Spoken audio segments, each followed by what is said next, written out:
Hello বন্ধুরা, welcome to my channel. আমি সুশান্ত।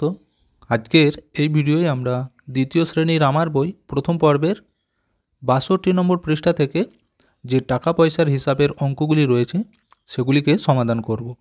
আর এর আগে পর্যন্ত সমস্ত ভিডিওই আমাদের চ্যানেলে দেওয়া রয়েছে। তোমরা যদি দেখতে চাও প্লেলিস্টে গিয়ে সেগুলি পরপর দেখে নিতে পারো। এছাড়াও আমার বই পার্ট 2, পার্ট 3 বা তোমাদের ট্যালেন্ট সার্চ পরীক্ষার ভিডিও আমাদের এই চ্যানেলের মধ্যে দেওয়া রয়েছে, চাইলে সেগুলিও দেখে নিতে পারো।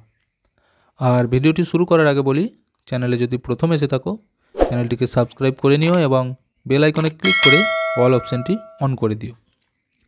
তো দেখো, এইখানে যে অঙ্কগুলি রয়েছে খুবই মজার অঙ্ক, ঠিক আছে? দেখে নাও কি বলেছে। প্রথমে ছবি দেখি ও দাগ দিয়ে মিল করি। দেখো এইখানেতে কিছু কয়েনের ছবি দেওয়া রয়েছে, দেখতে পেয়েছো? তো এর আগের ভিডিওয় কিন্তু আমরা কয়েনগুলি চিনে নিয়েছি। তোমরা যদি সেই ভিডিওটি দেখে না থাকো দেখে নিতে পারো। আর এই দিকে দেখো কিছু জিনিসের ছবি দেওয়া রয়েছে এবং তাদের দামগুলো দেওয়া রয়েছে, দেখতে পেয়েছো? তার মানে আজকে আমরা কোনো জিনিস কিনা শিখব, ঠিক আছে? তোমরা নিশ্চয়ই অনেকেই দোকান যাও বা বাজার যাই কিছু কেনো না কেন, এই টাকা পয়সার হিসাব যদি ভালো করে না জানো তাহলে কিন্তু তোমাকে ঠকিয়ে দেবে বা তোমার কাছ থেকে বেশি পয়সা নিয়ে নিতে পারে, ঠিক আছে? তাই বলবো ভালো করে শিখে নাও এই যে কীভাবে জিনিস কিনতে হয়, কীভাবে টাকা পয়সার হিসাব করতে হয়। তো দেখো প্রথমে কি বলেছে, এই যে এইখানেতে ছবিগুলি দেওয়া রয়েছে, ঠিক আছে? এগুলি দেখে নাও। দেখো এইটা আর এই একটা কয়েন, দুটো কয়েন মিলে কত হবে? এটা কত? 50 পয়সা। আর এই একটা দেখো, এইটাও 50 পয়সা, তাই তো? তাহলে দুটো 50কে আমরা যদি একসাথে যোগ করি কত হবে? 100, তাই তো? আর 100 পয়সা মানে আমরা কি জানি? 100 পয়সা মানে 1 টাকা। এটা কিন্তু মনে রাখতে হবে। তাহলে এইখানটায় আমাদের লিখতে হবে 1, বুঝে গেল? তাহলে আমরা প্রথমে পয়সাগুলি লিখে নেব। এইখানে লিখে দেবো 1 টাকা। এরপর এটা দেখো, এবার এইখানে দেখো আছে 5 টাকা, এখানে আছে 1 টাকা। তাহলে 5 আর 1 কত হয়? 6 টাকা। তাহলে এইখানে আমরা 6টা লিখে দেবো, ঠিক আছে? 6 লিখে দিচ্ছি। আচ্ছা, এরপরে এটা দেখো, এখানে আছে 1 টাকা, এইখানেও আছে 1 টাকা। তাহলে কত হলো? 2 টাকা হয়েছে। এরপর এটা দেখো, এইখানে আছে 2 টাকা, এটাও 50 পয়সা, এটাও 50 পয়সা। তাহলে দেখো প্রথমেই তো আমরা শিখেছি যে 50 আর 50 মিলে কত হয়? 1 টাকা। তাহলে এই দুটো মিলে 1 টাকা আর এইটা হচ্ছে 2 টাকা। তাহলে 2 আর 1 কত হয়? মোট 3 টাকা। এখানে হচ্ছে 3 টাকা, ঠিক আছে?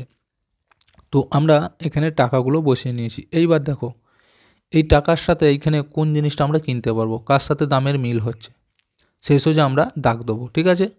বা তোমরা এই টাকা গোনার সাথে সাথেই দাগটা দিয়ে দিতে পারো, যেমন এটা দেখিয়ে দিয়েছিল 2 টাকা। এই দেখো এই জিনিসটার দাম 2 টাকা, দেখতে পেয়েছো? এখানে তীর দেওয়া রয়েছে। ঠিক একই রকম করে আমরা এইখান থেকে শুরু করব। দেখো এখানে আছে 1 টাকা, এই 1 টাকা এখানে কোন জিনিসটার দাম আছে দেখো, ভালো করে দেখতে হবে। এই দেখো এখানে একটা লজেন্স আছে, দেখতে পেয়েছো? 1 টাকা দাম এই যে লেখা রয়েছে। তাহলে এইখান থেকে তীরটা আমরা এই লজেন্সে দিয়ে দেবো, হলো? এরপর দেখো এখানে কত আছে? 6 টাকা। তাহলে 6 টাকা এখানে কোন জিনিসটার দাম? এই দেখো এইখানে প্রথমে একটা বই খাতা না কি আছে, খাতা। তাহলে এইখানে চলে যাবে 6 টাকা, হলো? আচ্ছা, এরপর এটা দেখো 2 টাকা, এটা কিন্তু এখানে দেওয়াই রয়েছে। আর 3 টাকা, 3 টাকা কিসের? আইসক্রিমটার দাম। দেখো এখান থেকে 3 টাকা। তাহলে আমাদের হয়ে গেল। তো তোমরা নিশ্চয়ই পয়সাগুলি চেনা শিখে নিয়েছো, তাহলে যখন কোথাও কিছু কিনতে যাবে আর ভুল হবে না, তাই তো? এরপরে আমরা নিচেরগুলি দেখব। দেখো এখানে কি বলেছে, কোন কোন কয়েন ব্যবহার করলে পাশের দামটি মিলবে দেখে তাদের উপর ঠিক চিহ্ন দিই, যে কয়েনগুলি লাগবে না কেটে দিই। তাহলে দেখো কি বলেছে, এইখানেতে যে কিছু জিনিস দেওয়া রয়েছে, দেখতে পেয়েছো? মনে করো তুমি কোথাও দোকান গেছো বা বাজারে কিছু জিনিস কিনতে গেছো, সেখানে জিনিসের তোমাকে হয়তো দাম বলে দিয়েছে। এই যে এখানে দামগুলো লেখা রয়েছে, ঠিক আছে? তাহলে তোমাকে সেই টাকাটা দিতে হবে। তুমি কত টাকার কয়েন কটা দিলে সেই দামটা হবে সেটা আমাদেরকে কিন্তু এখান থেকে বেছে নিয়ে লিখতে হবে, ঠিক আছে। আর যেগুলি এক্সট্রা হবে অর্থাৎ দামের বাইরে সেগুলিকে কাটা চিহ্ন দিয়ে দেবো। দেখো এখানে দামটা লেখা রয়েছে কত, 7 টাকা। তাহলে 7 টাকা হতে গেলে এইখানে যে কয়েনগুলি আছে এর মধ্যে কোন কোন কয়েনগুলো আমাদেরকে নিতে হবে, কোনগুলো নিলে 7 টাকা হবে ভালো করে হিসাব করো।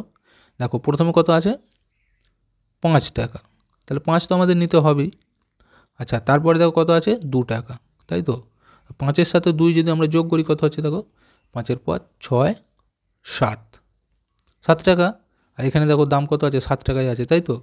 তাহলে আমাদের এইটা আর এইটা, এই দুটো কয়েন নিয়ে নিলেই আমাদের 7 টাকা হয়ে যাচ্ছে। তাহলে এই 5 টাকায় ঠিক চিহ্ন, 2 টাকাতেও ঠিক চিহ্ন। আচ্ছা এই বাকিগুলো তাহলে আর নেবার দরকার নেই। তাহলে এইগুলো আমরা কি করব, এরকম কাটা চিহ্ন দিতে বলেছে, ঠিক আছে। আমি আছাপকে দিচ্ছি, এগুলো কাটা হয়ে গেল, বুঝে গেছে। ঠিক একই রকমভাবে দেখো এবার পরেরটা দেখো, একটা মোমবাতির ছবি দেওয়া রয়েছে। এখানে দেখো লেখা রয়েছে দামটা 2 টাকা। তাহলে 2 টাকা হতে গেলে এইখানের মধ্যে থেকে আমরা কোন কোন পয়সাগুলো নিতে পারি।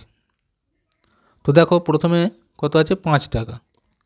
তো এইখানে আছে আমাদের 2 টাকা, তাহলে 2-এর থেকে তো 5টা বেশি, তাহলে 5 টাকা তো আমাদের লাগবে না, তাহলে এটা কেটে দেবো।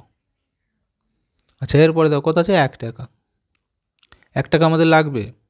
আচ্ছা এখানে দেখো 50 পয়সা আছে, এটাও আমাদের লাগবে, আর এটাও 50 পয়সা। দেখো এই 50 আর এই 50 দুটো মিলে কত হবে, 100 পয়সা। আর 100 পয়সা মানে তো আমরা কি জানি, 1 টাকা।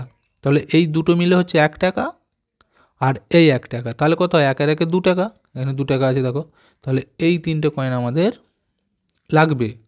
এভাবে ঠিক চিহ্ন দিয়ে দাও।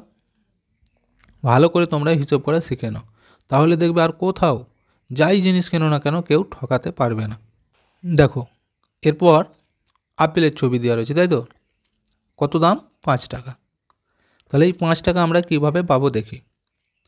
তো দেখো এইখানে কিন্তু বোঝাই যাচ্ছে, এই যে একটা 5 টাকার কয়েন যদি আমরা দিই তাহলেই এই আপেলের দামটা হয়ে যাচ্ছে। দেখো 5 টাকা, এখানেও 5 আছে, তাহলে এই একটা কয়েন দিলেই আমাদের হয়ে যাবে কেনা। বাকি যে পয়সাগুলো পড়ে রয়েছে এই কয়েনগুলো আর দেবার দরকার নেই। তাহলে এগুলো আমরা কাটা চিহ্ন দিয়ে দেবো, কাটা চিহ্ন দিতে বলেছে, বুঝে গেল। তাহলে আমরা আপেল কেনাটা শিখে গেলাম 5 টাকা দিয়ে। আচ্ছা এরপরেরটা দেখব। দেখো এখানে একটা খেলনা গাড়ির ছবি দেওয়া রয়েছে, দেখতে পেয়েছো। কত দাম, 8 টাকা। এই যে 8 টাকা লেখা রয়েছে, তাহলে দেখো এইখানের মধ্যে থেকে কোন কোন কয়েনগুলো আমরা নিলে 8 টাকা পাবো, ভালো করে হিসাব করতে হবে। এই দেখো এখানে প্রথমে আছে 5 টাকা, তাহলে এই কয়েনটা আমাদেরকে নিতে হবে। এখানে ঠিক চিহ্ন দাও। 5-এর থেকে 8 কিন্তু বড়, তাই তো। তাহলে এখনও আমাদেরকে টাকা দিতে হবে। আর কত কত টাকা দেবো, আচ্ছা 5-এর সাথে আমরা এই 2টাও যোগ করে নাও, কত হচ্ছে দেখো 2 টাকা, এটা 2 টাকার কয়েন। 5-এর পর দেখো 6, 7, তাহলে 5 টাকা 2 টাকা মিলে আমাদের 7 টাকা হয়েছে। আমাদের আছে কিন্তু 8 টাকা, তাই তো। তাহলে এখনও 1 টাকা দিলে তবে আমাদের 8 টাকা হবে। তাহলে আর একটা 1 টাকার কয়েন নিয়ে নাও, তাহলেই দেখো 8 টাকা হয়ে গেছে। এই যে 5 টাকা, 2 টাকা, 7 টাকা, আর এই 1 টাকা, তাহলেই 8 টাকা হয়ে যাচ্ছে, দেখতে পেয়েছো। তাহলে এই যে 1 টাকাটা রয়েছে এইটা আর নেবার আমাদের প্রয়োজন নেই। তাহলে এইটাকে আমরা এইভাবে কাটা চিহ্ন দিয়ে দেবো। তাহলে গাড়ির দাম আমাদের 8 টাকা পেয়ে গেল, ঠিক আছে। তো এইভাবে তোমরা যখন কোনো কিছু জিনিস কিনতে যাবে ভালো করে হিসাব করবে। তো হিসাবটা নিশ্চয়ই আশা করি শিখে গেছো তোমরা। তো ভিডিওটি আজকে আমরা এখানেই শেষ করছি। ভিডিওটি যদি ভালো লাগে অবশ্যই একটা লাইক দিয়ে দিও এবং শেয়ার করে বন্ধুদেরকেও দেখার সুযোগ করে দিও।